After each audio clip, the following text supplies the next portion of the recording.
अस्सलाम वालेकुम। आपको आज के प्रोग्राम में खुशामदीद। सानिया जाफर एक्सप्रेस के बाद नेशनल एक्शन प्लान और उस पर अमल दरामद के हवाले से काफी बात की जा रही है। गुज़िश्ता रोज DG ISPR lieutenant general Ahmed Sharif Chaudhry ने भी कहा था कि नेशनल एक्शन प्लान में 14 नुकात थे जिन पर अमल दरामद हो तो दहशतगर्दी खत्म होगी, लेकिन इस पर अमल दरामद के लिए एक इत्तफाक राय पैदा करना जरूरी होगा जिसमें ना सिर्फ तमाम हुकूमतें बल्कि सियासी जमातें भी एक पेज पर हों।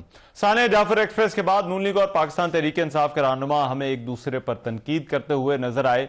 कौमी असम्बली के इजलास में भी ऐसी तकारीर हुई जिनसे माहौल तल्ख नजर आया और एक जो माहौल इत्तफाक राय के लिए चाहिए होता है, ऐसा लगता है कि सियासी पोलराइजेशन में वो माहौल मौजूद नहीं।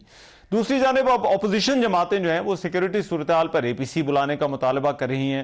वज़ीर आज़म शहबाज शरीफ ने क्वेटा में अमन अमान की सूरत हाल पर एक आला सतह के इजलास में सूबे की जो सिचुएशन है उस पर एक ऑल पार्टीज कॉन्फ्रेंस बुलाने का ऐलान भी कर रखा है। लेकिन अब खैबर पख्तूनख्वा और बलूचिस्तान में जो तवातुर के साथ दहशतगर्दी के वाकयात सामने आ रहे हैं, खास तौर पर जो खैबर पख्तूनख्वा है वो दहशतगर्दी के वाकयात से सबसे ज्यादा मुतासिर है।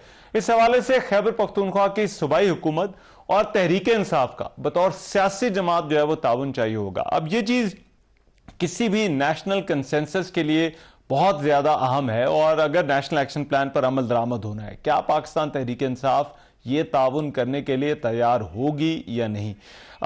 कुछ और भी पाकिस्तान तहरीक इंसाफ से जुड़े हुए मामलात हैं। आज इस्लामाबाद हाई कोर्ट ने PTI के रहनुमाओं जुनैद अकबर और दीगर की इमरान खान से मुलाकात की जो दरख्वास्त है उसे नाकाबिल समात करार देकर खारिज कर दिया। गुज़िश्ता रोज भी रावलपिंडी की अडयाला जेल में कैद इमरान खान से रहनुमाओं की मुलाकात ना हो सकी थी, लेकिन रोजनामा जंग की खबर के मुताबिक पाकिस्तान तहरीक इंसाफ की जो सियासी कमेटी है उसने फौज और मुल्की मफादात के खिलाफ पार्टी के ऑफिशियल सोशल मीडिया अकाउंट्स के गैर जिम्मेदाराना इस्तेमाल का मामला इमरान खान के रूबरू लाने का फैसला किया है। पार्टी जराए ने यह बताया है कि पार्टी के ऑफिशियल सोशल मीडिया अकाउंट से जो जारहाना और बेजाब्ता मवाद फैलाए जाने का मामला है, इस पर पाकिस्तान तहरीक इंसाफ जो है वो ये इशू इमरान खान के जो है वो सामने लेकर जाएगी।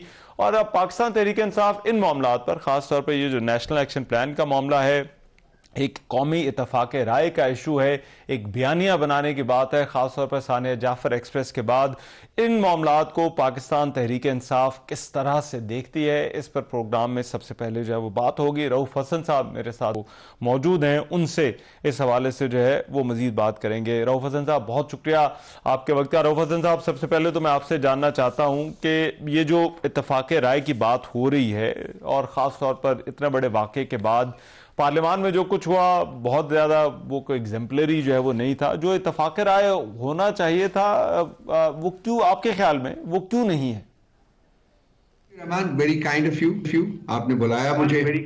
देखिए, नेशनल कंसेंसस के बारे में कोई डिसएग्री नहीं कर सकता, खासकर इस किस्म के हालात में जबकि मुल्क जो है सख्त टेररिज्म की जद में है और रियासत और टेररिज्म जो है वो आपस में इकट्ठे नहीं चल सकते।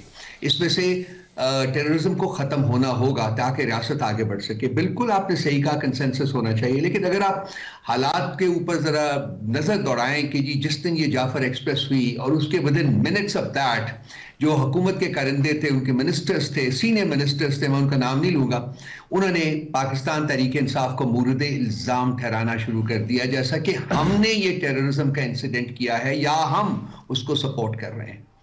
आप हमारी स्टेटमेंट्स जो उस दिन हमने इशू की वो हमारे सेक्रेटरी इंफॉर्मेशन के ऑफिस से जो होती है एक traditional as principal spokesperson, उन्होंने उसकी स्टेटमेंट देखिए, हमारा जो स्ट्रैटेजिक ग्रुप है उसकी स्टेटमेंट देखिए, उसमें हमने बाशिकाफ अल्फाज में इस इंसिडेंट को कंडेम किया और वो सब कुछ जो होता है वो हमने किया। उसके बावजूद डे आफ्टर डे हुकूमत के कारिंदे और उनके मिनिस्टर साहिबान जो है वो PTI को मूरद इल्जाम ठहराते रहे, हमें निशाना बनाते रहे। इस तरीके से कंसेंसस क्रिएट नहीं होते हैं। जहां कंसेंसस की बात के ऊपर बिल्कुल होना चाहिए, मामलात जो हैं वो मिल बैठ के हल करने चाहिए। मुल्क हम सबका है, हम सबकी इक्वल रिस्पॉन्सिबिलिटी है, लेकिन कंसेंसस के लिए एक एनवायरनमेंट जो क्रिएट करना होता है ना रहमान साहब, वो होता है इनकम्बेंट गवर्नमेंट का काम।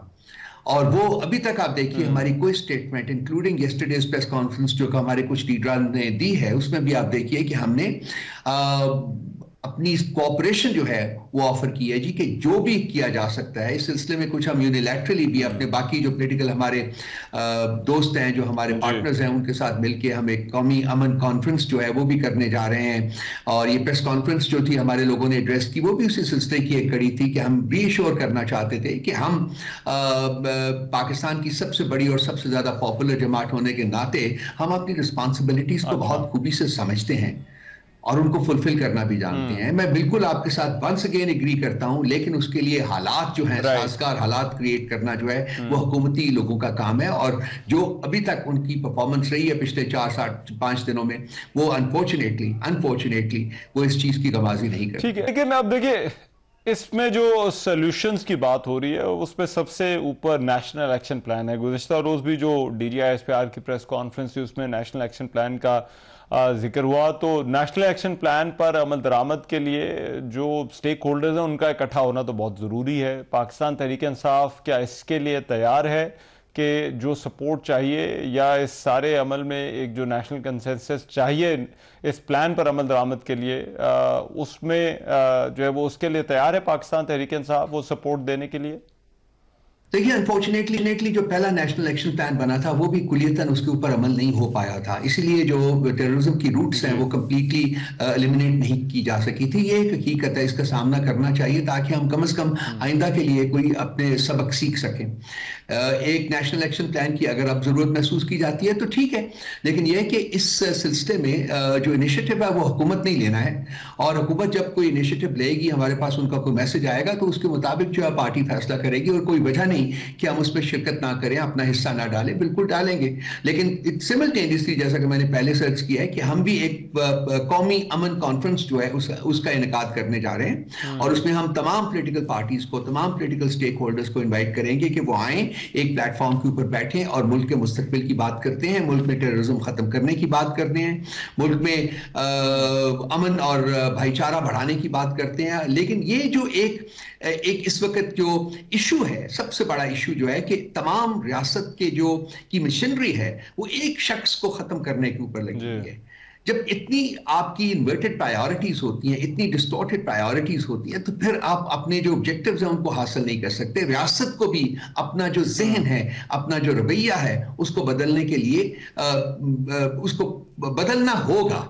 और PTI के ऊपर जो आपने इसको एलिनेट करने की कोशिश कर रहे हैं, खत्म करने की कोशिश कर रहे हैं, इसको खत्म करना होगा, इस रवैये को खत्म करना होगा अगर आप चाहते हैं कि तमाम लोग जो हैं वो इसमें शरीक हों, इस कार में शरीक हों, और रियासत को जो है वो टेररिज्म के शिकंजे से आज़ाद करवाने के लिए कोई पॉजिटिव स्टेप्स जो वो लिए जाएं। तो मैं ये इसके बगैर जो है वो ये मकसद हासिल हो नहीं सकता।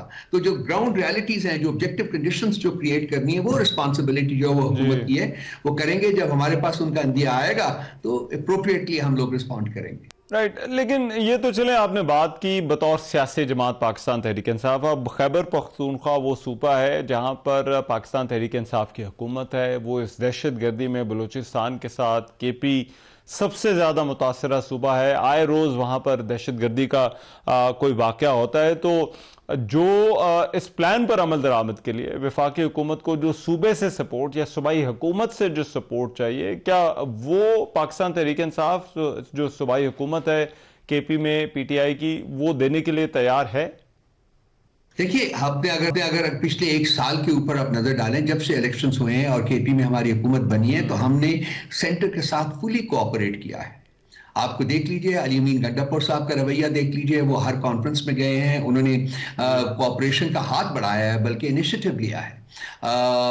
और इस सिमिल्टेनियसली जो वहाँ, चूंकि जैसा कि आपने भी कहा है कि KP एक रेस्ट्रिक्ट प्रोविंस है, वहाँ भी टेररिज्म के वाकयात हो रहे हैं, तो वहाँ भी जो सिक्योरिटी एजेंसीज हैं, जो इंटेलिजेंस एजेंसीज के साथ हमारा वर्चुअली डेली बेसिस के ऊपर राब्ता है हमारी उस हुकूमत का, और हम लोग पूरी तरह से कोऑपरेट कर रहे हैं। देखिए, ये कोई किसी एक पार्टी का ऑब्जेक्टिव नहीं है, ये जो टेररिज्म को खत्म करना है ये एक कौमी ऑब्जेक्टिव है, ये कौमी फरीजा है।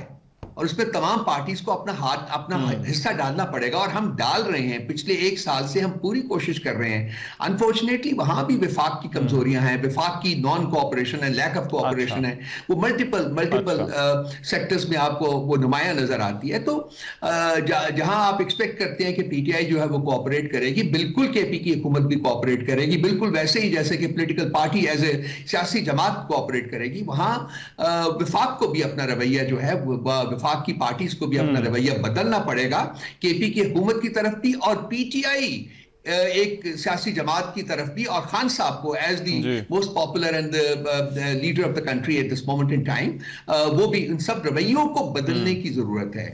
ये जितनी जल्दी बदले जाएंगे, रहमान, मैं बड़ा फ्रैंकली बात कर रहा हूं आपसे, वो उतना ही बेहतर हो सकेगा मुल्क के लिए। और मुल्क और ट्रेजेडीज बर्दाश्त नहीं कर सकते। एक जाफर एक्सप्रेस की ट्रेजेडी जो है, इसने मुल्क कुछ चूल्हे हिला दी हैं। लिटरली हम हिल के रह गए। हम अभी भी हमें यकीन नहीं आ रहा है कि ये सब कुछ हुआ है, इस मुल्क में हुआ है, इस वक्त में हुआ है। तो ये चाहिए कि जी कोई और खुदा न खास्ता कोई और ट्रेजेडी जो है वो स्ट्राइक करे, उससे पहले हुकूमत को इनिशिएटिव लेने चाहिए और अपने रवैयों में एक नुमाया तब्दीली करनी पड़ेगी इनको, अगर ये चाहते हैं कि मुल्क में कंसेंसस बिल्ड किया जाए नेशनल एक्शन प्लान की तर्ज के ऊपर। राइट, लेकिन फजल साहब, एक जो तनकीद पाकिस्तान तहरीक इंसाफ पर हमने इस वाक़े के बाद देखी, वो आपके जो सोशल मीडिया अकाउंट्स हैं उनके हवाले से देखी, और हुकूमत का जो तनकीद का रुख है वो उसी तरफ रहा, हुकूमत की तरफ से इल्ज़ामात भी लगाए जाते रहे। तो इसको आप किस तरह से देखते हैं? क्योंकि कहीं ना कहीं पर जो नेशनल कंसेंसस या जिस माहौल की हम बात करते हैं, ये भी तो हुकूमत को लगता है कि रुकावट है उसके अंदर। देखिए, जो हमारी पॉलिसी है वो पॉलिसी है जो कि हम यहाँ ऑफिशियल प्लेटफॉर्म से रिलीज करते हैं। वो पॉलिसी हमने जिस दिन जाफर एक्सप्रेस की ट्रेजेडी हुई है उसी दिन रिलीज कर दी थी। उसके बाद हमारा एक यहाँ स्ट्रैटेजी ग्रुप है, आप उसकी जो स्टेटमेंट है उसको पढ़ के देख लीजिए। उसके बाद हमारे लीडरान की स्टेटमेंट आप देख लीजिए। ये वो पॉलिसी है या वो स्टेटमेंट्स हैं जो कि पार्टी की पॉलिसी जो है उसको रिफ्लेक्ट करती है, और ये सबसे इंपॉर्टेंट चीज है। पार्टी यहाँ है, पार्टी पाकिस्तान में है, पार्टी ने पॉलिसी अपनी यहां से देनी है। वो आप अपने डॉक्यूमेंट्स निकाल के देख लीजिए, आप कहते हैं तो उस प्रोग्राम के बाद मैं आपको भेज दूंगा। तो उस बारे में हमने कोई एम्बिग्विटी नहीं रखी थी, और जो अगर कोई एम्बिग्विटी किसी के जहन में थी तो वो कल की प्रेस कॉन्फ्रेंस में हमारे लीडरान ने दूर कर दी थी कि हमारा रवैया क्या है, हम किस तरीके से इस चैलेंज को रिस्पॉन्ड कर रहे हैं और करेंगे। तो ये सोशल मीडिया के ऊपर ये बात डालनी जो है वो मुनासिब नहीं होगी। जो हम यहाँ बैठे हुए हैं, पीटीआई तो यहाँ मौजूद है ना, पाकिस्तान में यहाँ बोली जाए, और हमारी पॉलिसीज यहाँ बनती हैं, और यही हम उनका इजहार भी करते हैं, उनको स्टेट भी करते हैं, और यही उन्हीं पॉलिसीज की बेसिस के ऊपर जो पार्टी है और जो पार्टी के जो नैरेटिव है वो बिल्ड किया जाता है। ठीक है, और इसी से रिलेटेड मीडिया में कुछ रिपोर्ट हुआ कि पार्टी इस पर नज़रसानी कर रही है कि जो अकाउंट्स हैं वो किस तरह से चलाए जा रहे हैं, और ख़ासतौर पर जो खान साहब के ऑफिशियल अकाउंट्स हैं, और ये मामला भी पार्टी इमरान खान के सामने वो उसको ले जाने का फैसला हुआ है। क्या ऐसी कोई बात है? क्या पार्टी कोई वाकई नज़रसानी कर रही है इस इशू के ऊपर? मैं बगैर मुनासिब समझता हूँ मैं इसके ऊपर पब्लिक डोमेन भी ये पार्टी का अंदरूनी मामला है, और हम इसको पार्टी के इंटरनल प्लेटफॉर्म्स के ऊपर इसलिए डिस्कस करेंगे जब कोई पॉलिसी बनेगी। अगर और जब कोई पॉलिसी बनेगी तो वो पॉलिसी फिर आप लोगों के सामने रखेंगे।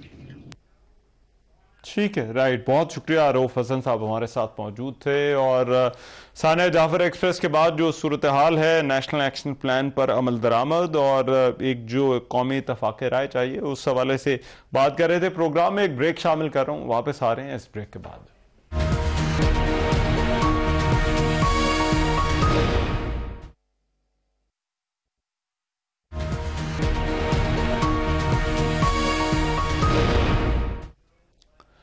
Welcome back after the break. सानिया जाफर एक्सप्रेस के बाद गुज़िश्ता रोज DG ISPR lieutenant general Ahmed Sharif Chaudhry ने भी वाज़े तौर पर कहा था कि पाकिस्तान में दहशतगर्दी के वाक़यात में भारत और अफगानिस्तान मुलव्वस हैं। जाफर एक्सप्रेस हमले का मरकजी स्पॉन्सर भारत है, जबकि ताने बाने अफगानिस्तान से मिलते हैं। दफ्तर खारजा के तर्जुमान शफकत अली खान ने भी इससे पहले बड़ा वाज़ेह तौर पर कहा था कि जाफर एक्सप्रेस पर हमले में मुलव्वस बागी अफगानिस्तान में मौजूद अपने हैंडलर्स के साथ मुसलसल राब्ते में थे।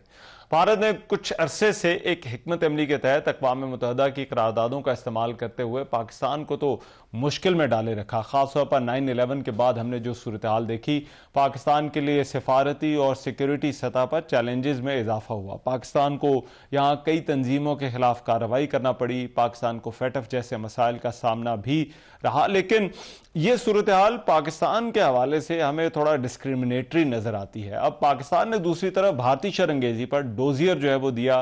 पाकिस्तान में दरअंदाजी के सबूत जो है वो कुलभूषण जैसे जो है वो उसकी गिरफ्तारी हुई और उसके बाद जो उसने गुफ्तगू की वो जो है वो सामने आ चुके हैं। फिर इसके साथ साथ भारत की जानिब से दहशतगर्दी की सरपरस्ती और अपने पड़ोसी ममालिक को गैर मुस्तहकम करने की जो कोशिशें हैं वो बदस्तूर इस सब के बावजूद जो है वो जारी हैं।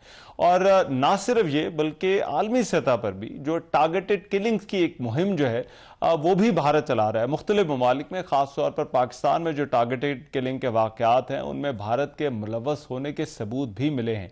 ये कार्रवाइयाँ सिर्फ पाकिस्तान में नहीं बल्कि अमरीका और कनाडा जैसे ममालिक में भी की गई। लेकिन इस सब के बावजूद पाकिस्तान जो है वो भारत के खिलाफ हमें आलमी सतह पर वो उस तरह का माहौल जो है वो पैदा करता हुआ नजर नहीं आ रहा, या दुनिया में उस तरह का माहौल नजर नहीं आ रहा कि जो है वो भारत पर दबाव बढ़े। दुनिया बदकिस्मती से पाकिस्तान की आवाज उस तरह से नहीं सुनती जैसे भारत की सुनती है। अब अक़वाम मुत्तहिदा ने अक़वाम मुत्तहिदा की सलामती कौंसिल है उसने जाफर एक्सप्रेस पर होने वाले दहशतगर्द हमले की भी सख्त तरीन अल्फाज में मजम्मत की है और तमाम ममालिक पर जोर दिया है कि वो बैन अक़वामी क़वानीन और सलामती कौंसिल की करारदादों के तहत हुकूमत पाकिस्तान के साथ भरपूर ताउन करें। सलामती कौंसिल के अरकान ने जोर दिया कि इन संगीन दहशतगर्दी के वाक़यात के मुर्तकिब अफराद, मुंतज़मीन, माली मुआवनीन और सरपरस्तों को इंसाफ के कटहरे में लाया जाए। जो हालिया वाक़यात हैं, क्या इसके बाद पाकिस्तान आलमी क़वानीन के तहत ख़ास तौर पर जो ये तंजीमें हैं उनके खिलाफ और भारत और अफगानिस्तान जैसे ममालिक के खिलाफ कोई कार्रवाई कर सकता है या नहीं, इस पर प्रोग्राम के इस हिस्से में बात होगी। साबिक सेक्रेटरी खारजा एजाज चौधरी साहब इस वक्त मेरे मौजूद है, उनसे इस हवाले से पहले बात करते हैं। एजाज चौधरी साहब बहुत शुक्रिया आपके वक्त। एजाज चौधरी साहब, पाकिस्तान तो एक अरसे से कहता है ये दहशतगर्दी स्टेट स्पॉन्सर्ड है, भारत जो है वो करवा रहा है, लेकिन ऐसा लगता है कि पाकिस्तान की इस बात को उस तरह से नहीं सुना जाता जिस तरह से जब भारत पाकिस्तान के हवाले से बात करता है जिस तरह से उसे सुना जाता है। आपके ख्याल में ऐसा क्यों है? दो लफ्ज़ हैं जिसके लिए ग्लोबल जियोपॉलिटिक्स। इस वक्त दुनिया की सियासत ये रुख इख्तियार कर गई है कि हिंदुस्तान अमेरिका का दोस्त नजर आ रहा है और चीन के साथ जो उसका मुसाबका है अमेरिका का, उसके लिए उनका पार्टनर है। अफगानिस्तान से फौजें जा चुकी हैं तो पाकिस्तान उनको रेलेवेंट नजर नहीं आता। इस वजह से पाकिस्तान की एक कद काठ में थोड़ी ग्लोबल स्टेचर में कमी आई। दूसरा ये हुआ है कि पाकिस्तान की अपनी जो इक्तिसाद है जो बड़ी मुश्किल से अब उसको संभाला थोड़ा मिला है, वरना तो बहुत ही खतरनाक डिफॉल्ट वाली सिचुएशन नजर आ रही थी। और सियासत भी हमारी बड़ी टर्बुलेंट रही है पिछले कम से कम 10 साल में, तो बहुत रही। तो उससे भी, और फिर ये जो लॉ एंड ऑर्डर की जो कमजोरी है उसकी वजह से भी हमारी जो आवाज का वजन जो है वो कम हो गया। तो वरना मेरे ख्याल में किसको नहीं पता कि इस वक्त पाकिस्तान में जो टेररिज्म हो रहा है सॉरी, वो कैसे हो सकता है कि उसके खारजी मुहर्रकात ना हो। कहाँ से उनके पास इतना जदीद असलहा आ रहा है, कहाँ से इतनी बड़ी बड़ी प्लानिंग हो रही है। साफ नजर आ रहा है कि उसके ताने बाने बाहर के कुछ ऐसे मुल्क हैं जो पाकिस्तान को डिस्टेबलाइज करना चाहते हैं, कमजोर करना चाहते हैं, उनके साथ जाके मिलते हैं। अभी हिंदुस्तान जो इतने अरसे से पाकिस्तान को कमजोर करने के लिए हर सतह पर काम कर रहा है जी। पूरे क्राइम यही बताते हैं कि BLA और TTP को भी इनडायरेक्टली और BLA को डायरेक्टली शायद वो सपोर्ट कर रहे हैं।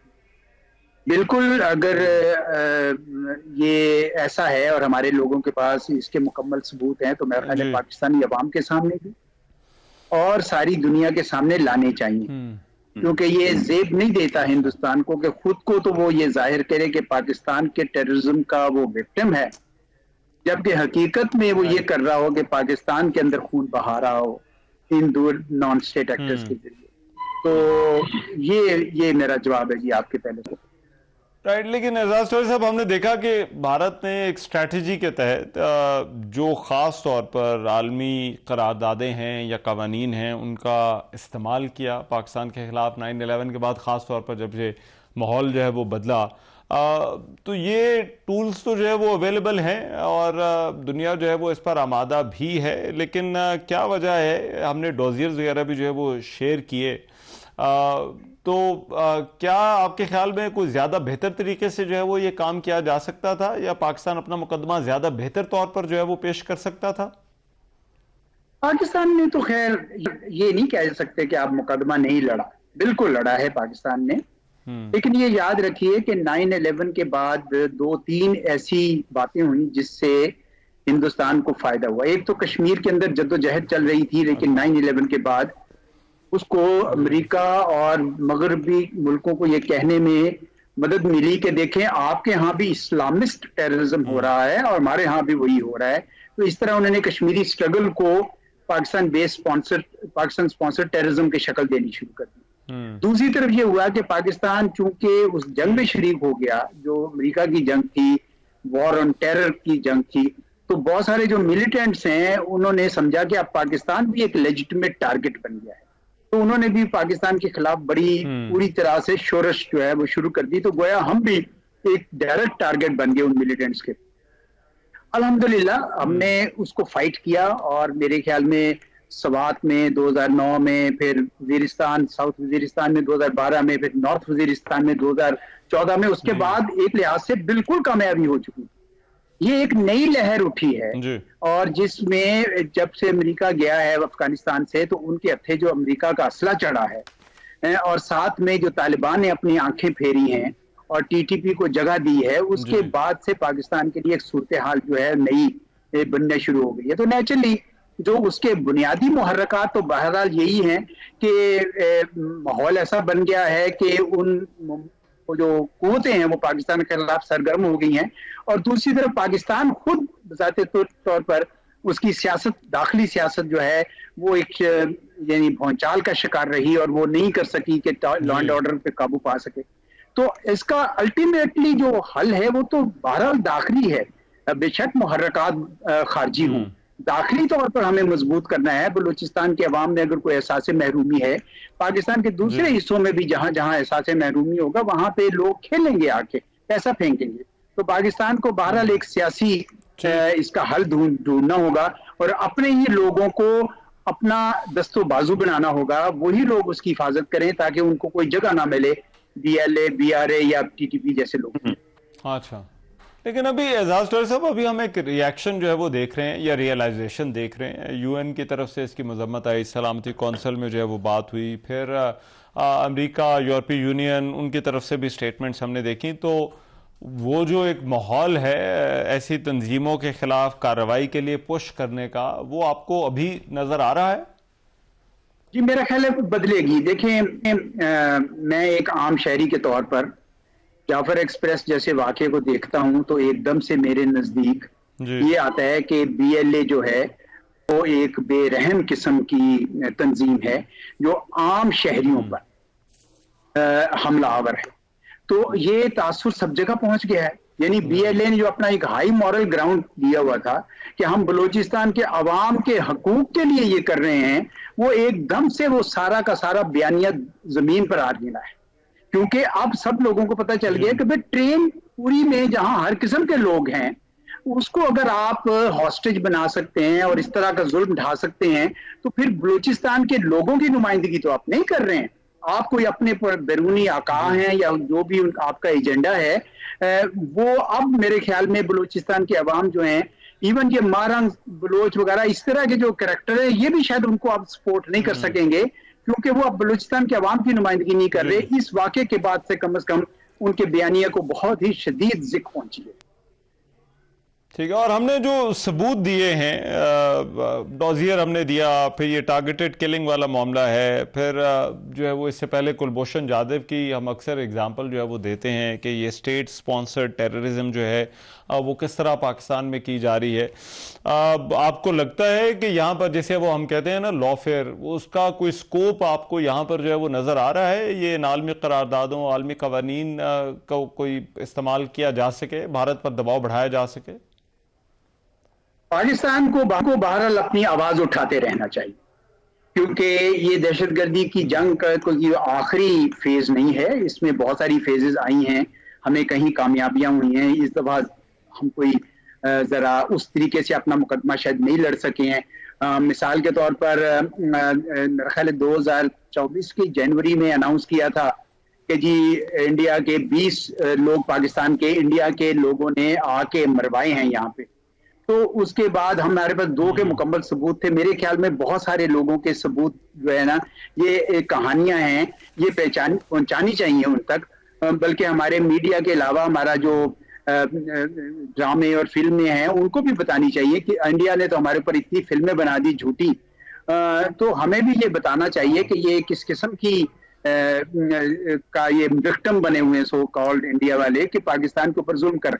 अभी मैं इंडियन मीडिया में देख रहा था, वो सारी जाफर एक्सप्रेस के ऊपर प्रोग्राम कर रहे थे, लेकिन ये बात नहीं बीच में जिक्र कर रहे थे कि इंडिया खुद उनको सपोर्ट करता है। भाई क्यों नहीं कहते आप, बताएं ना ये भी, और अपनी हुकूमत को भी जरा थोड़ा सा इस मामले में आप लें। लेकिन बहरहाल वो तो अपने मफाद में जो भी करें, हमें अपनी आवाज उठाते रहना चाहिए और अपने लोगों को पार्टनर बनाइए, अपने लोगों पे एतमाद कीजिए। अगर कोई कहीं महरूमी का एहसास है, हमारे वजीर आजम, हमारे सदर, हमारे वजीरों को जाना चाहिए बलूचिस्तान में, बहुत ज्यादा जाना चाहिए। वहां पे कोई डेवलपमेंट स्कीम शुरू करनी चाहिए, उनका बिल्कुल उनका दस्तो बाजू बन जाइए, तो फिर ये लोग कहीं खड़े नहीं हो सकते। राइट, ठीक है, बहुत शुक्रिया। एजाज चौधरी हमारे साथ मौजूद थे और बात कर रहे थे सिफारतकारी के फ्रंट के ऊपर किस तरह से पाकिस्तान का जो मुकदमा है, क्या वजूहात हैं जिसकी वजह से पाकिस्तान की आवाज़ को उस तरह से नहीं सुना जाता, भारत की ये जो दहशतगर्दी है उस हवाले से। प्रोग्राम में भी एक ब्रेक शामिल करें, वापस आ रहे हैं इस ब्रेक के बाद।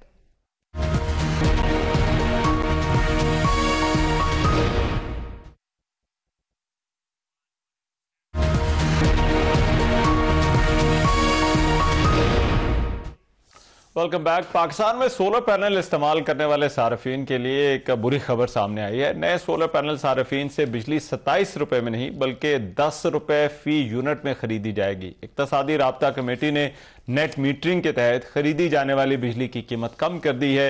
वज़ारत खजाना के एलामी के मुताबिक सोलर सार्फिन से बिजली जो है वो 10 रुपए फी यूनिट में खरीदने का ये फैसला मार्केट के हालात के मुताबिक जो है वो किया गया है। अब ये जो मामला है, इससे क्या फर्क पड़ने वाला है, कितना फर्क पड़ने वाला है, शहबाज राना हमारे सीनियर कॉरेस्पोंडेंट है, इकोनॉमी के मामलात को देखते हैं। ये जो एनर्जी पॉलिसी में ये तब्दीली है, ये किस तरह से इसका असर पड़ेगा और क्या और तब्दीलियां हैं, इस पर उनसे बात होगी। शहबाज राना साहब, बहुत शुक्रिया आपके वक्त का। शहबाज राना साहब, सोलर जिन्होंने लगवाया है वो बड़े परेशान हैं, तो ये जो नई पॉलिसी जिसका ऐलान किया गया है और इस नई कीमत का, इससे क्या फर्क पड़ने वाला है और कितना फर्क पड़ने वाला है? रहमान अज़र साहब, हुकूमत का एक बड़ा वाज़ेह पैगाम है। सोलर पैनल जिन्होंने लगाए हुए हैं, जो बकौल हुकूमत के कोई 1,83,000 लोग हैं, कि आप जो भी बिजली बनाए वो आपको मुबारक हो। हमने जो बिजली बनाई है ये आपको खरीदनी पड़ेगी, चाहे उसका जो भी रेट हो। इन्होंने 2-3 फंडामेंटल तब्दीलियां की हैं पॉलिसी के अंदर। अभी जो नेट मीटरिंग की पॉलिसी है, जिसका बेसिक कॉन्सेप्ट ये है कि अगर आपने 100 यूनिट्स बिजली बनाई है और वो उसमें से आपकी जो कुछ बिजली आपने इस्तेमाल कर ली और जो इजाफी बिजली थी वो आपने हुकूमत को दे दी दिन के वक्त में, और रात को जो बिजली आपने नेशनल ग्रिड से हुकूमत से ख़रीदी, तो वो जो आपने दिन में इजाफी बिजली दी थी उसके अगेंस्ट उसकी जो प्राइस है वो एडजस्ट हो जाएगी। या वो यूनिट एडजस्ट हो जाएंगे, प्राइस एडजस्ट नहीं होगी।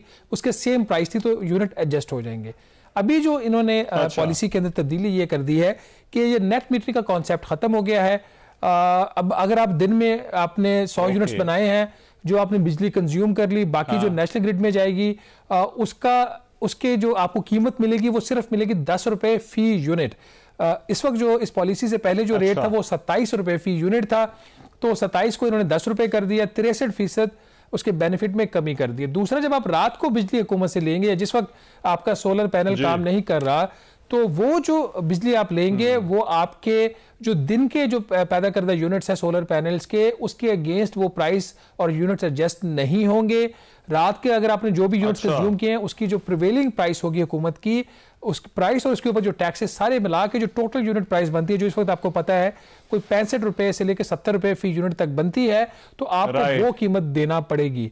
तो इसको हाईली उन्होंने एक इसको जो स्ट्रक्चर जो है इस तरीके से चेंज कर दिया है कि अब सोलर पैनल्स लगाना जो है और लगा के इससे बिजली इस्तेमाल करना वो इतना कोई इफेक्टिव नहीं रहा, अनटिल के अब लोग फिर और ज्यादा आगे टेक्नोलॉजी पे शिफ्ट हो जाएं, वो लिथियम बैटरीज लगाएं और दिन में बिजली बनाए इस्तेमाल भी करें और स्टोर भी करें, ताकि हुकूमत के ऊपर उनकी जो डिपेंडेंसी है वो खत्म हो जाए।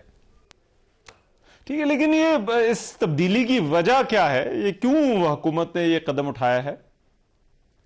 रहमान साहब, जो दो बड़ी वजूहात दी जा रही हैं इस पॉलिसी की चेंज करने की, जो फंडामेंटल चीज़ है, जो हुकूमत का क्लेम है कि जो इसका जो सोलर पैनल का कंज्यूमर है वो जो बिजली की कीमत दे रहा है, जो बिजली वो नेशनल ग्रिड से रिसीव करता है और इस्तेमाल करता है, वो उसकी जो वेरिएबल प्राइस है, जो कीमत उसकी प्रोड्यूस करने की सिर्फ वो पे कर रहा है। एक फिक्स्ड कॉस्ट है बिजली की।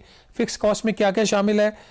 उसमें आपका जो आइडल कैपेसिटी पेमेंट्स है वो उसके अंदर शामिल हैं, और उसके अंदर जो डिस्ट्रीब्यूशन कंपनीज के जो मार्जिन है वो शामिल है, और बहुत सारे जो सरचार्जेस है वो शामिल हैं। तो वो जो फिक्स कॉस्ट है बिजली की टोटल यूनिट की, वो कोई टोटल कॉस्ट का तकरीबन 2/3 बनती है। तो 2/3 तो ये पे ही नहीं कर रही है, सिर्फ 1/3 की कीमत दे रहे हैं। तो इसलिए ये हमारे लिए वारे में नहीं है कि हम इनको जो है महंगी बिजली सस्ते रेट्स के ऊपर दें। और उनका इसकी वजह से जो दूसरी बात वो कर रहे हैं कि सोलर पैनल्स की वजह से जो 90 पैसे फी यूनिट जो है ना, वो बाकी जो सारिफ हैं उनकी बिजली की कीमतों में इजाफा हुआ है। कोई 101 अरब रुपए का इजाफी बोझ उनके ऊपर पड़ा है, ये हुकूमत का दावा है कि जी अब अगर, लेकिन रहमान साहब इसको ओवरऑल कॉन्टेक्स्ट में आप देखें, 90 पैसे की खातिर आपने पूरा एक स्ट्रक्चर ही चेंज कर दिया है। दूसरी तरफ हुकूमत का कोई गौर नहीं है कि जो 18 रुपए फी यूनिट आइडल कैपेसिटी पेमेंट पड़ रही है, तो तकरीबन 16-17 रुपए फी यूनिट हुकूमत जो है वो क्रॉस सब्सिडी ले रही है लोगों से, उसके ऊपर कोई तवज्जो नहीं है, कोई तकलीफ नहीं हो रही। ये जो 90 पैसे थे ना, इसकी तकलीफ ज्यादा थी, इसका हुकूमत को ज्यादा दर्द था, इस वजह से ये पॉलिसी चेंज की है। क्या हुकूमत पॉलिसी चेंज कर सकती है? बिल्कुल कर सकती है, इसमें तो कोई शक वाली बात नहीं है। ये इकोनॉमिक कोऑर्डिनेशन कमेटी या फिर फेडरल कैबिनेट का ये इख्तियार होता है, ये पॉलिसीज में रद्दबदल तो आता रहता है, बट ये जो पॉलिसी है, दूसरा लोगों का ये ख्याल इसके हवाले से ये भी है कि जो फॉसिल फ्यूल्स की बेस के ऊपर जो पावर प्लांट्स पाकिस्तान में काम कर रहे हैं, जो कि इररेलेवेंट होते जा रहे थे, उनको बेनिफिट देने के लिए पॉलिसी चेंज हुई है। लेकिन हुकूमत कर सकती है, लेकिन हुकूमत के कोई गाइडिंग प्रिंसिपल्स होते हैं जो उनकी पॉलिसीज को ड्राइव करते हैं। हुकूमत कहती है हम ऑल्टरनेटिव एनर्जी को जो है वो प्रमोट करना चाहते हैं, जो क्लीन और ग्रीन एनर्जी है उसको प्रमोट करना चाहते हैं। तो ये क्या हुकूमत के जो गाइडिंग प्रिंसिपल्स हैं और ऑल्टरनेटिव एनर्जी जिसको हुकूमतें ऑल ओवर द वर्ल्ड इसको पुश कर रही हैं, तो क्या ये उससे मुताबिकत रखती है ये नई पॉलिसी? नहीं, on the face of it तो ये बिल्कुल भी इससे मुताबिकत नहीं रखता।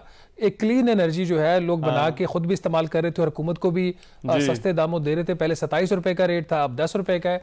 अगर हुकूमत ने वो रेट कम भी करना था तो कम से कम जो खुद वो जो कंज्यूमर जो बिजली प्रोड्यूस कर रहा है सोलर पैनल से, उसका रेट ना बढ़ाते जो वो खरीदता है हुकूमत से, तो उससे बिल्कुल मुताबिकत नहीं रखता।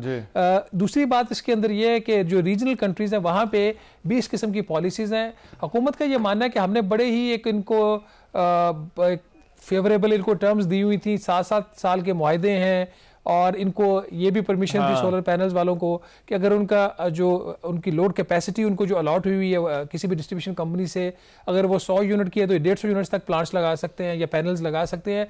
तो उसको भी उन्होंने कम कर, इतनी लिबरल जो पॉलिसीज है वो खत्ते में नहीं है, तो हमने इसको ट्यून इन किया, अलाइन किया है बाकी पॉलिसीज की तरफ। लेकिन जो फंडामेंटल जो चीज़ इसके अंदर है ना, कि जिस तेजी से लोग शिफ्ट हो रहे थे नेशनल ग्रिड से सोलर पैनल के ऊपर, इंडिपेंडेंट हो रहे थे, वो चीज़ हुकूमत ने जो इतने महंगे पावर प्लांट्स लगाए हुए हैं जिसके ऊपर आइडल कैपेसिटी पेमेंट भी दे रही है, उसको टोटल अगर ये सूरत इसी तरह जारी रहती तो अगले 2-3 साल में हालत ये आनी थी कि हुकूमत की जो नेशनल ग्रिड से कंजम्पशन था वो बिल्कुल जो है ना वो बहुत नेग्लिजिबल हो जानी थी। लेकिन अभी भी आप इस चीज़ को रहमान साहब रूल आउट नहीं कर सकते, लोग अभी भी कोशिश करेंगे। वो मेरा नहीं ख्याल कि इतनी आसानी से नेशनल ग्रिड के ऊपर वो शिफ्ट हो जाएंगे। उनकी वो जो न्यू टेक्नोलॉजीज आ रही है उसको वो ज़्यादा उस पर रिलाई करने की अभी भी कोशिश करेंगे। राइट। और लास्टली ये बताइएगा, एक इम्प्रेशन है कि ये IMF के कहने पर जो है वो किया गया है, क्या वाकई ऐसा है? कोई शक वाली बात नहीं है। पिछले साल मई में जब IMF के साथ पाकिस्तान के मुज़ाकरात हुए थे तो उस वक्त मैंने एक्सप्रेस ट्रिब्यून में ये स्टोरी की थी कि पाकिस्तान ने IMF को यकीन दहानी करवाई है कि हम जो नेट मीटरिंग की पॉलिसी ख़त्म करने जा रहे हैं और हम इसको ग्रॉस मीटरिंग की तरफ जाएंगे। जो ग्रॉस का ये कि वो जो यूनिट एक्सपोर्ट हो रहा है, जो इंपोर्ट हो रहा है, दोनों को सेपरेट ट्रीटमेंट करेंगे, जो अभी इन्होंने कर दिया है। तो इससे इसका लिंक है। और ये सवाल वहां से पैदा हुआ था जब IMF ने हुकूमत से पूछा कि लोग तो नेशनल ग्रिड से बिजली खरीद नहीं रहे, तो आप इसका क्या हल करें? तो हमारे पास हल ये है कि हम वो पॉलिसी ही खत्म कर देंगे नेट मीटरिंग की। तो उससे एक डायरेक्ट कनेक्शन बिल्कुल है इसका। राइट। तो ये IMF से रिलेटेड है। राइट, बहुत शुक्रिया। शहबाज राना हमारे साथ मौजूद थे। प्रोग्राम में एक ब्रेक, वापस आ रहे हैं इस ब्रेक के बाद।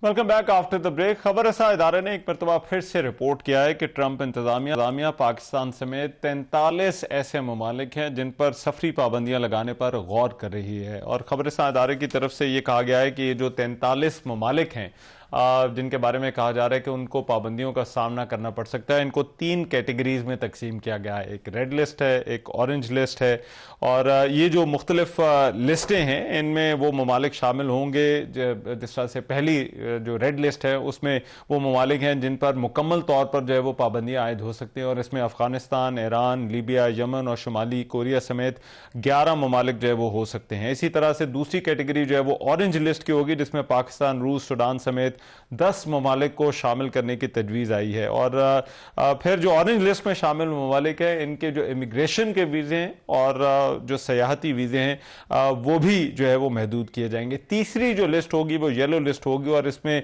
22 ममालिक को शामिल करने की तजवीज़ है जिनको महदूद पाबंदियों का सामना करना पड़ सकता है। इससे पहले भी रिपोर्ट आई थी 6 मार्च 2025 को, वहां पर भी पाकिस्तान का जो है वो नाम आया था।